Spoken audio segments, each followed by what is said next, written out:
I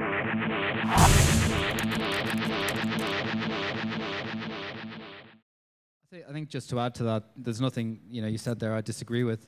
I think most operators, if they had a customer base that had a sort of large proportion of sharp punters like yourself, they struggle to be in business.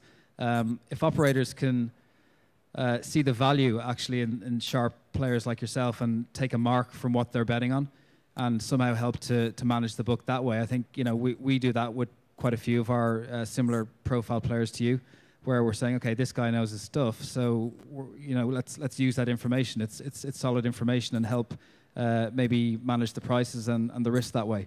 But I think it comes down a lot to marketing also. For an operator, the responsibility is to make sure they're getting the right profile of customer base, and that's getting your brand out through leisure sites and more mass market, rather than always promoting yourself on easy odds and sort of industry sites like that. And I think just to add to that, that communication within the operator, between the marketing team, between the trading team is imperative in that sense, because you might have a guy where the trading team actually want to limit this guy because of the margin, but he may actually be a good casino player for us, or he may be a good poker player. So we need to make sure that we keep good communication throughout the organisation to make sure that that the bookies are not limiting players who are actually profitable across multiple products. It's an interesting point that's raised. If you run a good affiliate site and you put a lot of content, then you're going to get people who digest content before they make the bet, i.e. you're going to get sharps.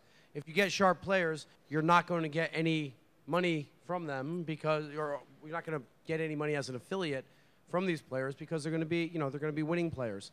So unless you can convert them over to another product and your affiliate program allows you to get affiliate revenue across all products, then essentially there's kind of no point in going for that kind of sharp player. As you can see here, Keith made a good point that yes, there are advantages to using sharps. If you have a line that may be off or whatever other reason, you could gather data from them. But the reality, for the profitability, these guys don't want them either. So there are a lot of hands up for sports betting affiliates.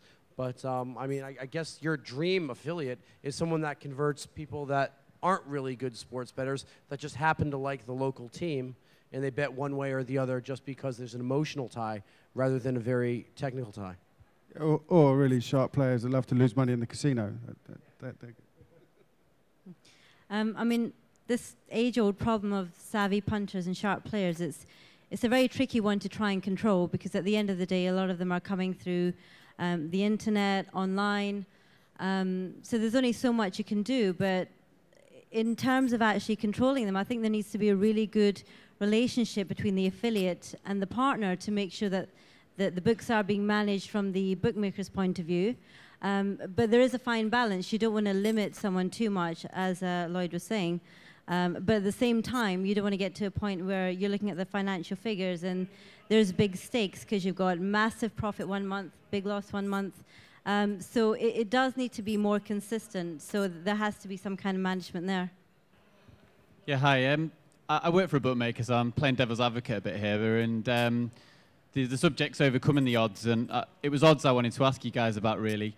We're seeing quite a lot of new operators coming on board, and really their sort of flag bearer really is how great their odds are. So how important in the overall product do you think that odds are? And obviously, odds alone can't sustain a product for any real length of time, but how much emphasis would you place on having great odds? And just generally from a bookmaker, not necessarily asking about your own companies, but just generally, how important do you think odds are? Because you were seeing more and more affiliates who are setting up odds comparison sites now and seeming to go down that route, with odds comparison sites already being around as they are.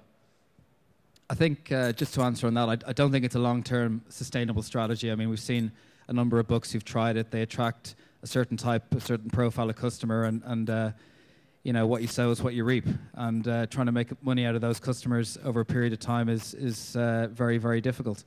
I think there is, though, through intelligent use of timing and events, a case for going best price or being competitive within pricing around specific events.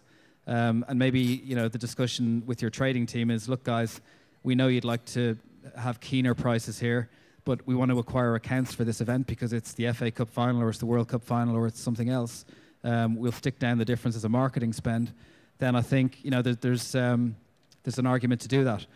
What's really important in our view, though, is that there's a pretty strong follow-up plan to that. So I think if you hook people in on that basis and you let them just play with you, you do expose yourself. Whereas if you've got a sort of pretty tight CRM plan that maybe tries to convert some of those players down the casino route or even poker, or we talked about pools before, which is guaranteed margin if you have that product, then that's where you can maybe eke some value out of that sort of customer that you wouldn't otherwise be able to do.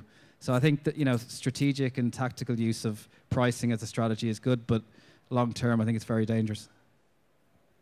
Yeah, I agree completely with Keith on that one. That if you want to do that from a strategic point of view on specific events, then it can work, but it's a dangerous strategy to take forward long term and try and be the best on price. We always try and maintain that we're very keen on price, but to just try and be the best, the margins are being squeezed so much that it ends up it's a dangerous strategy.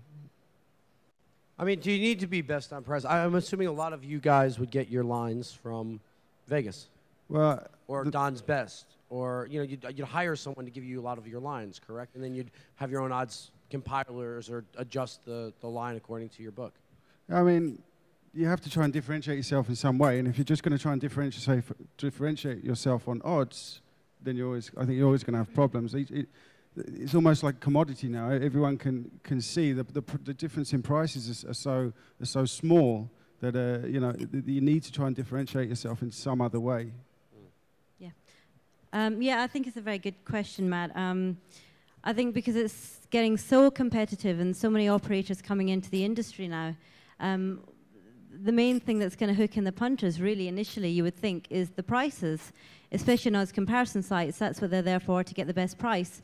But with so many bookmakers now offering best odds guaranteed, what other differentiation do you have then? It's got to be about the product, the brand. It's almost like 100 people graduating from university with the same grade. But if you haven't done other things over and above that, then there's nothing that's going to set you apart from the next person.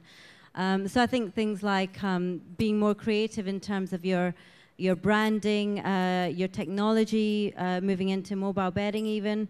I think that's more key, because odds matter to a certain extent, but the margins are so small now that bookmakers are having to look to other avenues to bring in the punters.